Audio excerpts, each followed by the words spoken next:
Hey everybody, it's Safi and Marco Dish Out on Movies, the only movie review show on YouTube to review movies in terms of food. And it's just Marco here, once again, to review Beavis and Butthead Season 9, Episode 1. Now, I was going to review Prey or Bullet Train today, but I got a lot of work to do today. I am working on a teaser trailer for my upcoming film, my first feature film, and that will be coming to you on Tuesday. And I am also working on an audition. Basically, when I receive auditions from people, I like to cut them together with footage that I shot, kind of like a little movie, so that I can see the full picture. So I got a lot of work to do. In fact, for my teaser trailer, I went through about 4 hours of home video footage from the 50s and 60s so that I could put that into the teaser trailer. In order to make that, I think that'll probably be the only footage from that era, from those eras in the trailer, in the film at all. So that'll be really cool and special and unique. And so, yeah, I just thought, okay, I'll review Beavis and Butthead. I had already watched this a day or so ago, but I didn't really know what to say about it. They're very short, and it's a very simple episode. There's two stories. There are a couple of things I could talk about, though, and just in general, my thoughts on the new Beavis and Butthead. I really, really loved this reboot. These episodes, well, I guess the two stories in one episode. I definitely preferred Escape Room, but it might be because they released the second half like a week before. And so I had already seen the whole thing, and I was like, oh, why am I having to sit through this again? I already watched this. And I watched it again anyway because I thought maybe I missed something, or maybe there's more that happens near the end or whatever. And yeah, the first one is called Escape Room, and it's really, really funny and genius too. I mean, it just shows that with every movie and show from back then where people say they couldn't make that nowadays, it's like, fuck off. Because you can see right here, this show is exactly the same like it was back then. Like, I am serious.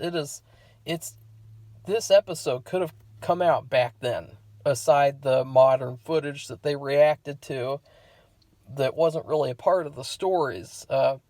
Everything, all of that probably could have been done back then. So that's how good the show is, and it just proves that, like, all these excuse makers of saying, like, we can't have new this, new that, we can't have a proper sequel to Dumb and Dumber because that was a 90s movie, and so they can't make Dumb and Dumber anymore. Like, it's just not a real excuse. It's not a legitimate excuse. So now we've been proven multiple times this year. You had the sequel to Top Gun. That movie was exactly like the first one in terms of, well, it wasn't exactly like it, but it was very close to it. And so we have evidence now that we should no longer accept the excuse that they give when they say, like, oh, we can't have this nowadays. We can't have a Porky's movie nowadays because it's 2022. We can't accept that bullshit anymore. So that was really the message that I got from this episode, because it was hilarious. It was just so good when they basically, the plot of the first one is that they happen to be outside of this escape room, and you have these two girls, and they need two more partners in order to be accepted into the escape room. And they invite Beavis and Butthead to come in and join their group. Which, I will say one thing is that they're inviting these strangers off the street to come and be in their escape room, but then they're also making them pay too. Like, I think they should have, I honestly think they should have paid for them if they're going to invite just random people off the street to come and join their escape room group. And so there's already this worry of like, uh-oh, how are they going to pay for it at the end? But what ends up happening is really good, where instead of going into the escape room, they go into the bathroom. And they can't figure out how to escape the bathroom. And then they go into the women's bathroom. And then at the end, they escape that. And they think they won. And they're like, wait a second, we got to use the bathroom. And so then they go to the bathroom in the actual escape room. I thought that it was genius. I would give the first story an A+. Definitely one of the best Beavis and Butthead episodes I've ever seen. I mean, Paramount Plus, I will say too, Paramount Plus is killing it this year. Like, they have released awesome thing after awesome thing after awesome thing. Like, the majority of stuff that I've reviewed this year that's been good has all been from Paramount. Which is pretty interesting, because they've also been responsible for some really bad stuff lately. Like, Star Trek, the new Star Trek bullshit. I haven't even bothered to watch that, and I'm not going to either. If I watch Star Trek, I'll watch the old Star Trek. Just like with Star Wars. So in the second half, they have the story Beavis and Fire. And obviously, Beavis has always been a pyromaniac, and he's always been obsessed with fire. And now he finally meets fire in this back alley, and it turns out to be Fire is like the biggest troll imaginable, because he's just telling Beavis to do all these menial tasks that, they don't even involve fire. And that was really hilarious too. My favorite part of that story was probably when they showed the flashback to the Beavis's like third birthday, and he's like sitting there. He's just got this face, like this face that makes you laugh, because it looks like a gremlin face. And then Butthead starts laughing, and he grabs like a huge thing of cake and eats it. And Beavis is just sitting there focusing on the fire. That was my favorite part of the episode. That was hilarious. I laughed at that both times I saw it.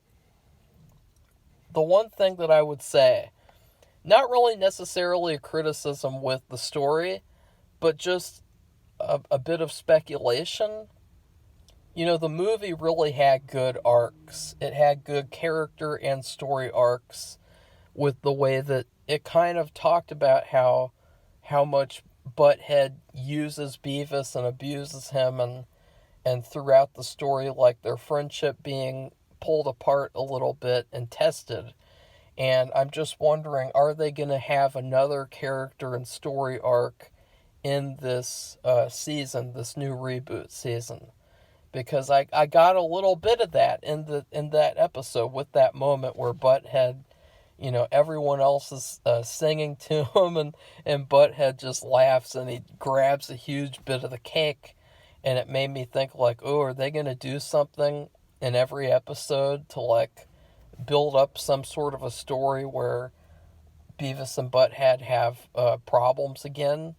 That's something that I'm wondering. I would give the second story an A-, just because I thought the first story was funnier. But still, I really loved the second story. It was very smart. And both these stories were very smartly written. And another great thing about these stories is that I could just imagine these same two stories in the King of the Hill universe and how different they would be. Like, just imagine in the first part, just imagine if they had a story where Bobby and Connie and Joseph all go into the escape room. Just imagine how different that episode would be compared to this. Isn't that kind of cool that in this universe you can kind of like see these different perspectives from different characters and sort of see how everyone's perspective is different? I think that that's pretty cool, and I think they could definitely play with that as well, as they have before in the Beavis and Butthead universe, where, they'll show Stewart's perspective. They'll show, a little bit of this person's, a little bit of that person's perspectives. And I think it makes for a more comedic experience, because with different people's perspectives, you can play on different aspects of comedy that are tailor-made for that specific person. And I think that came through in the second half of this episode, where, the whole story is Beavis's perspective. And he actually does something pretty smart at the end of the episode. Like, it's genuinely a smart thing after the first episode where they both acted so retarded. So that could be another story, is that, Beavis is actually, he could be pretty smart, and Butthead is really the stupid one. Because I just think about, like, in the first half, they almost got the door open of the bathroom, and then Butthead kicks it closed. So, yeah. In terms of the videos that they were reacting to, I thought that those were all hilarious too. My favorite one was definitely the country song with the groomer and everything. I thought that was hilarious. I hate music videos like that are just really cringy modern music videos that, they're kind of like mini Hallmark movies. And so it's fun to laugh at those.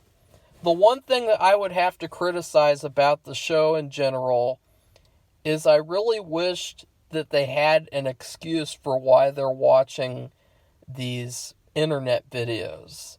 And it could have been as simple as they find a computer in the back alley and then they take it home, like in the movie, where their TV gets stolen and broken, and then at the end of the movie they just find another one on the sidewalk.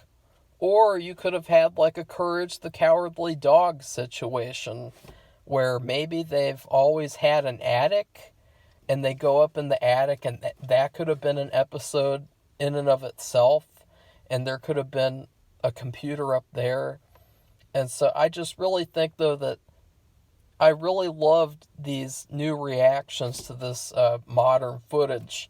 In the other reboot, they reacted to like Jersey Shore and really gross shit like that. And, it made sense because that was all on TV. But these videos, they're on TikTok, they're on, all these social media places that, you find on the computer, unless you have like I have a PS4, and so I can get on the internet through that. So I just really wish that they'd give them like a little tiny like reason of why they're like watching these videos on the internet, social media. How are they doing it? I just think that could have been a good thing to do, especially since this is a reboot. Maybe like the opening scene should have been, just a little montage of them finding a computer or a phone, and then they're just watching videos on it together on the couch. That could have just been something easy for them to do, that I don't understand why they didn't do it. But still, I give this episode 1, I give it an A+, because I'm so thankful to see more stuff like this nowadays, where they're not afraid to offend people. They're not afraid to, just make a show for comedy. Like, this is real comedy. There's so many things that call themselves comedy nowadays, and really, they're not comedy, because they're too scared that they're going to offend people, that they're going to do something to upset a group of people, who really care about, the issues in these shows and movies. Really, they don't. They just care about attention. So anyways, I really loved it. I hope you guys loved it too. So please like this video, comment, tell me what you thought of it. Did you like it or not? And then please subscribe to this channel if you'd like to see more Beavis and Butthead reviews. Yeah, go Beavis and Butthead. Goodbye, everybody. See you soon.